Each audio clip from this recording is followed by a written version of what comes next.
সন্তান তার মুখ দিয়ে হারাম কথাই বাইর করবে, ঠিক কিনা? সন্তান হারাম কথাই বাইর করবে। আমরা এমন পিতা হয়ে গেছি, এমন সন্তানের বাবা হয়েছি, সন্তানকে যদি সূরাতুল ফাতিহা জিজ্ঞাসা করে পারবে না, ঠিক কিনা?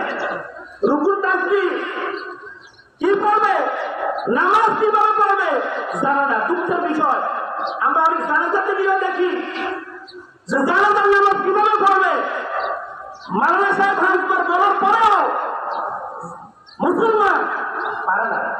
জানাজার নামাজও হাত তুলে এটা জানাজার বলে। তাহলে কি হয় জানি, আমরা যে দিন থেকে কত দূরে আছি, আমরা ইসলাম থেকে যে কত দূরে, এর কারণ হলো আমরা কোরআন জানি না, কোরআন পড়ি না, কোরআন মানি না, কোরআন অনুযায়ী আমাদের জীবনকে পরিচালনা না করার কারণে আজকে আমাদের এমন অবস্থা, ঠিক কিনা?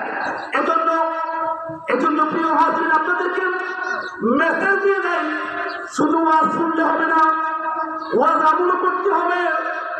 নিজে কোরআন শিখতে পারি নাই, বাবা হিসাবে কোরআন বুঝতে পারি নাই, কোরআন তেলাওয়াত করতে পারি না, আমার সন্তান যারা রয়েছেন, আমার নাতিপুতি যারা রয়েছে, তাদেরকে দ্বীনের জন্য দ্বীনি প্রতিষ্ঠানে ভর্তি করিয়ে দিই। যদি আমার সন্তান যদি দিন শিক্ষা করতে পারে, আমি যদি তাকে সৎ পথে রাখতে পারি, পরিপূর্ণভাবে হাফেজে কোরআন বানাইতে পারি, তাহলে দুনিয়াতেও শান্তি, পরকালীন যে একটা জীবন রয়েছে ওই জীবনেও শান্তি পাবো কিনা? পাবো। তাহলে আর পরে খেটে যেটা বলতে হবে না।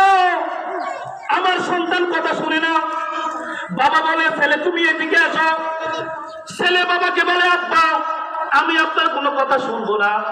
যার কারণ হলো ওই যে আমি একটা কথা বলে গেলাম, আমরা সন্তানদেরকে ছোট থেকেই মোবাইল দিয়ে গেলাম। যখন ছেলে মেয়ে পরিপূর্ণ একটা বয়সে যাবে, তখন সন্তান বায়না ধরবে, তুমি আমাকে মোবাইল কিনে না দিলে আমি মাদ্রাসায় যাব না, তুমি আমাকে মোবাইল না কিনে দিলে আমি স্কুলে যাব না। তখন আপনি যতই চেষ্টা করবেন সন্তানকে মোবাইল